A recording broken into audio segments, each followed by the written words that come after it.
وہ اس جگہ پہنچ گیا جو اسے آزاد نے بتائی تھی۔ اس نے دیوار پر رسا پھینکا جس کا اگلا سرا دوسری طرف نیچے تک چلا گیا۔ آزاد موجود تھی۔ اس نے رسا پکڑ لیا اور کہیں باندھ دیا۔ فیروز نے رسے کو پکڑ کر اور پاؤں دیوار کے ساتھ جما کر دیوار پر چڑھنا شروع کیا۔ اس نے رسا دیوار پر باندھ دیا اور اس کی مدد سے نیچے اتر گیا۔ آزاد اسے اپنے کمرے میں لے گئی اور آدھی رات کے بعد تک اسے کمرے میں ہی رکھا کیونکہ اسود کے بیدار ہونے کا خطرہ تھا۔ آدھی رات کے بعد وہ بے ہوش اور بے سدھ ہو جاتا ہے۔ آزاد نے کہا، یہ شخص انسانوں کے روپ میں دیو ہے، ایسا دیو جو شراب پیتا ہے اور عورتوں کو کھاتا ہے۔ تم نے اس کی جسامت دیکھی ہے؟ اتنا لمبا اور چوڑا جسم تلوار کے ایک دو وار کو شراب کی طرح پی جائے گا۔ اسے ہلاک کرنا آسان نہیں ہوگا۔ اسے ہلاک کرنا ہے، خواہ میں خود ہلاک ہو جاؤں، فیروز نے کہا۔ آزاد نے کمرے کا دروازہ ذرا کھولا اور باہر دیکھا۔ اس غلام گردش کے اگلے سرے پر ایک پہرےدار کھڑا رہتا تھا۔ وہ سائے کی طرح کھڑا نظر آ رہا تھا۔ صاف پتہ چلتا تھا کہ اس طرف اس کی پیٹھ ہے۔ آزاد اپنے کمرے سے نکلی اور دبے پاؤں اسود کے کمرے کا دروازہ کھولا۔ ہلکی روشنی والا ایک فانوس جل رہا تھا۔ اسود پیٹھ کے بل بستر پر پڑا خراٹے لے رہا تھا۔ مورخ بلازری نے اس دور کی تحریروں کے 2 حوالے دے کر لکھا ہے کہ جب آزاد اسود کو دیکھ کر واپس آئی تو اس کا انداز ایسا تھا جیسے ایک شعلہ آیا ہو۔ یہ انتقام اور نفرت کا شعلہ تھا۔ آؤ فیروز، اس نے کانپتی ہوئی آواز میں کہا، وہ بے ہوش پڑا ہے۔ فیروز آزاد کے ساتھ کمرے سے نکل گیا اور دبے پاؤں آزاد کے پیچھے اسود کے کمرے میں داخل ہوا۔ اسود جنگلی سانڈ جیسا انسان تھا۔ کمرے میں شراب اور گناہوں کا تعفن تھا۔ جانے ایسا کیوں ہوا، اسود بیدار ہو گیا۔ اپنے وزیر اور اپنی حسین ایرانی بیوی کو دیکھ کر وہ اٹھ بیٹھا۔ مورخوں نے لکھا ہے کہ آزاد کو وہ قابل اعتماد سمجھتا تھا۔ فیروز کو دیکھ کر اسے کچھ شک ہوا ہوگا۔ اس وقت کیا مصیبت آ گئی ہے؟ اسود نے نشے سے لڑکھڑاتی ہوئی آواز میں پوچھا۔ فیروز نے ایک لمحہ ضائع نہ کیا۔ تلوار کھینچی اور پوری طاقت سے اسود کی گردن پر وار کیا۔ اسود نے گردن بچا لی اور تلوار اس کے ننگے سر پر لگی۔ اسود کے منہ سے چیخ نما آوازیں نکلیں اور بستر سے لڑک کر دوسری طرف گرا۔ غلام گردش میں دوڑتے قدموں کی دھمک سنائی دی۔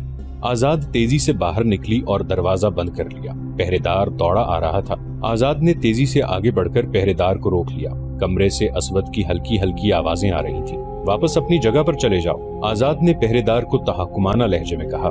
رحمان الیمن کے پاس فرشتہ آیا ہوا ہے، وہی نازل ہو رہی ہے، جاؤ، ادھر نہ آنا۔ مورخ بلازری نے لکھا ہے کہ پہرےدار نے احترام سے سر جھکا لیا اور چلا گیا۔ آزاد اندر آئی تو دیکھا کہ اسود فرش سے اٹھ کر بستر پر گر رہا ہے اور فیروز دوسرے وار کے لیے آگے بڑھ رہا ہے۔ اسود بستر پر گر پڑا۔ اس کا سر پلنگ کے بازو پر تھا اور سانڈوں کی طرح ڈکار رہا تھا۔ تم اسے نہیں مار سکو گے فیروز، آزاد نے آگے بڑھ کر کہا اور اسود کے بال جو لمبے تھے ہاتھوں سے پکڑ کر نیچے کو کھینچے اور خود فرش پر بیٹھ گئی۔ اب فیروز، گردن کاٹ دو۔ فیروز نے ایک ہی وار سے اسود کی گردن صاف کاٹ کر سر جسم سے الگ کر دیا۔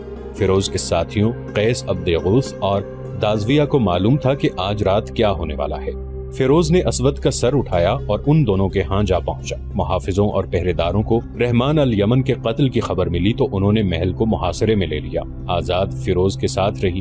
محل میں بھگدڑ مچ گئی۔ حرم کی عورتوں کا ہجوم چیختا چلاتا باہر کو بھاگا۔ ادھر رسول اللہ صلی اللہ علیہ وآلہ وسلم کے بھیجے ہوئے قیس بن حبیرہ اور دبر بن یحنس سرکردہ مسلمانوں کو بغاوت پر آمادہ کر چکے تھے اور دن رات زمین دوز سرگرمیوں سے مسلمانوں کے حوصلے بحال کر چکے تھے۔ اگلی صبح صادق میں کچھ وقت باقی تھا۔ محل کی چھت سے اذان کی آواز بلند ہوئی۔ لوگ حیران ہوئے کہ محل میں اذان۔ لوگ محل کی طرف دوڑے۔ اسود کی فوج حکم کی منتظر تھی، لیکن حکم دینے والا قیس عبد یغوث تھا۔ وہی سپہ سالار تھا۔ اس نے فوج کو باہر نہ آنے دیا۔ اسود کا سر محل کے باہر لٹکا دیا گیا۔ محل کی چھتوں سے للکار بلند ہو رہی تھی۔ ہم گواہی دیتے ہیں کہ محمد صلی اللہ علیہ وآلہ وسلم اللہ کے رسول ہیں اور اسود انسی کذاب ہے۔ اسود کے پیروکاروں پر خوف طاری ہو گیا اور مسلمان مسلح ہو کر نکل آئے اور انہوں نے یمنیوں کو قتل کرنا شروع کر دیا۔ مصر کے مشہور صحافی اور سابق وزیر معارف محمد حسن ہیکل نے اپنی کتاب ابو بکر رضی اللہ عنہ صدیق اکبر میں فیروز کی زبانی ایک روایت پیش کی ہے۔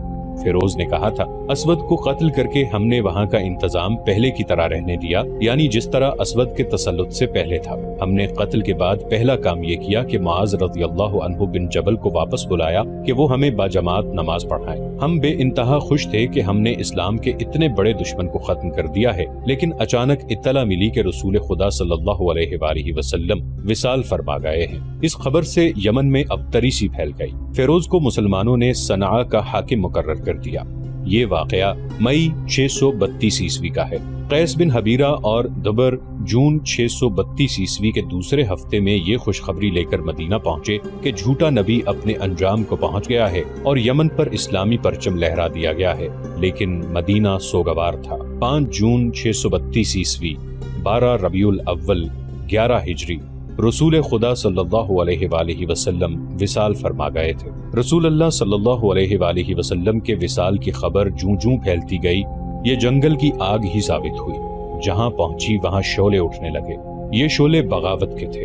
ایک تو اسلام کے دشمن تھے جنہوں نے اپنی تخریبی سرگرمیاں تیز کر دیں، دوسرے وہ قبائل تھے جنہوں نے صرف اس لیے اسلام قبول کیا تھا کہ ان کے سردار مسلمان ہو گئے تھے۔ ایسے قبیلے اتنے زیادہ نہیں تھے جنہوں نے سچے دل سے اسلام قبول کر لیا تھا۔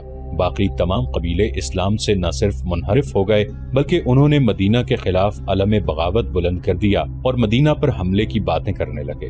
خلیفہ اول حضرت ابو بکر صدیق رضی اللہ عنہ نے باغی قبیلوں کو پیغام بھیجے کہ وہ اسلام کو نہ چھوڑیں۔ قاصد جہاں بھی گئے وہاں سے انہیں جواب ملا کہ ہمارا قبول اسلام صرف ایک شخص رسول کریم صلی اللہ علیہ وآلہ وسلم کے ساتھ معاہدہ تھا، وہ شخص نہیں رہا تو معاہدہ بھی نہیں رہا، اب ہم آزاد ہیں اور ہم اپنا راستہ اختیار کریں گے۔ تیسرا اور سب سے خطرناک فتنہ جھوٹے مدعیان نبوت کا تھا۔ رسول کریم صلی اللہ علیہ وآلہ وسلم کی حیات مبارکہ میں ہی نبوت کے جھوٹے دعوے دار پیدا ہو گئے تھے۔ ان کی پشت پناہی رومی، ایرانی اور یہودی کر رہے تھے۔ ان جھوٹے نبیوں میں ایک خوبی مشترک تھی، وہ شعبدے باز اور جادوگر تھے۔ شعبدے بازی اور جادوگری میں یہودی ماہر تھے۔ اسود انسی کا ذکر ہو چکا ہے، وہ بھی شعبدہ باز تھا۔ نبوت کے دوسرے دو دعوے دار طلیحہ اور مسیلمہ تھے۔ مسیلمہ خاص طور پر شعبدے بازی میں مہارت رکھتا تھا، ایسے شعبدے پہلے کوئی نہ دکھا سکا تھا۔ مثلاً وہ پرندے کے پر اس کے جسم سے الگ کر کے دکھاتا، پھر پرندے اور پروں کو اکٹھے ہاتھوں میں لے کر اوپر پھینکتا تو پر پرندے کے ساتھ ہوتے اور وہ پرندہ اڑ جاتا۔ مسیلمہ بدصورت انسان تھا، اس کے چہرے پر ایسا تاثر تھا جیسے یہ انسان کا نہیں حیوان کا چہرہ ہو۔ قد و خال بھی حیوانوں جیسے ہی تھے، اس کا قد چھوٹا تھا، چہرے کا رنگ زرد تھا، لیکن اس کے جسم میں غیر معمولی طاقت تھی۔ اس کی آنکھیں غیر قدرتی طور پر چھوٹی اور ناک چپٹی تھی۔ یہ ایک بھدے آدمی کی تصویر ہے جسے کوئی بدصورت انسان بھی پسند نہیں کر سکتا، مگر جو عورت خواہ وہ کتنی ہی حسین اور سرکش کیوں نہ ہوتی، اس کے قریب جاتی تو اس کی گرویدہ ہو جاتی اور اس کے اشاروں پر ناچنے لگتی تھی۔ مسیلمہ نے رسول اللہ صلی اللہ علیہ وآلہ وسلم کی زندگی میں ہی نبوت کا دعویٰ کیا تھا اور دو قاصدوں کے ہاتھ ایک خط ان الفاظ میں لکھا تھا: مسیلمہ رسول اللہ کی جانب سے، محمد رسول اللہ کے نام، آپ پر سلامتی ہو۔ بعدہ واضح ہو کہ میں رسالت میں آپ کا شریک بنایا گیا ہوں، لہٰذا نصف زمین میری ہے اور نصف قریش کی، مگر قریش انصاف نہیں کر رہے۔ رسول اکرم صلی اللہ علیہ وآلہ وسلم نے خط پڑھا اور قاصدوں سے پوچھا کہ مسیلمہ کے اس عجیب و غریب پیغام کے متعلق ان کی کیا رائے ہے؟ ہم وہی کہتے ہیں جو خط میں لکھا ہے، ایک قاصد نے جواب دیا۔ خدا کی قسم، رسول اللہ صلی اللہ علیہ وآلہ وسلم نے کہا، اگر قاصدوں کے قتل کو میں روا سمجھتا تو تم دونوں کے سر تن سے جدا کر دیتا۔ آپ صلی اللہ علیہ وآلہ وسلم نے مسیلمہ کو اس خط کے جواب میں لکھوایا: بسم اللہ الرحمن الرحیم، محمد رسول اللہ صلی اللہ علیہ وآلہ وسلم کی جانب سے، مسیلمہ کذاب کے نام، زمین اللہ کی ہے، وہ اپنے متقی بندوں میں سے جسے چاہتا ہے اس کا وارث بنا دیتا ہے۔ اس کے بعد مسیلمہ کو سب کذاب کہنے لگے اور اسلام کی تاریخ نے بھی اسے مسیلمہ کذاب ہی کہا ہے۔ رسول خدا صلی اللہ علیہ وآلہ وسلم ان دنوں بستر علالت پہ تھے۔ آپ صلی اللہ علیہ وآلہ وسلم نے ضروری سمجھا کہ جس شخص نے یہ جسارت کی ہے کہ رسول کریم صلی اللہ علیہ وآلہ وسلم سے زمین کا مطالبہ کر دیا ہے، اس کی سرگرمیوں اور لوگوں پر اس کے اثرات کو فوراً ختم کیا جائے۔ آپ صلی اللہ علیہ وآلہ وسلم کی نگاہ ایک شخص نہار الرجال پر پڑی۔ اس شخص نے اسلام قبول کر کے دین کی تعلیم حاصل کی تھی، قرآن کی آیات پر اسے عبور حاصل تھا اور وہ عالم و فاضل کہلانے کے قابل تھا۔ رسول مقبول صلی اللہ علیہ وآلہ وسلم نے اسے بلا کر ہدایات دیں کہ وہ یمامہ چلا جائے اور لوگوں کو اسلامی تعلیم دے۔ آپ صلی اللہ علیہ وآلہ وسلم نے الرجال کو اچھی طرح سمجھایا کہ مسیلمہ کے اثرات زائل کرنے ہیں تاکہ خون خرابے کے بغیر ہی یہ شخص گمنام اور اس کا دعویٰ بے اثر ہو جائے۔ رسول اللہ صلی اللہ علیہ وآلہ وسلم کے حکم کی تعمیل میں الرجال روانہ ہو گیا۔ مسیلمہ بن حبیب، جو مسیلمہ کذاب کے نام سے مشہور ہوا تھا، رات کو اپنے دربار میں بیٹھا تھا۔ شراب کا دور چل رہا تھا۔ دربار میں اس کے قبیلے کے سرکردہ افراد بیٹھے ہوئے تھے، وہ اسے اللہ کا رسول مانتے تھے۔ اس نے اپنے مذہب کو اسلام ہی کہا تھا۔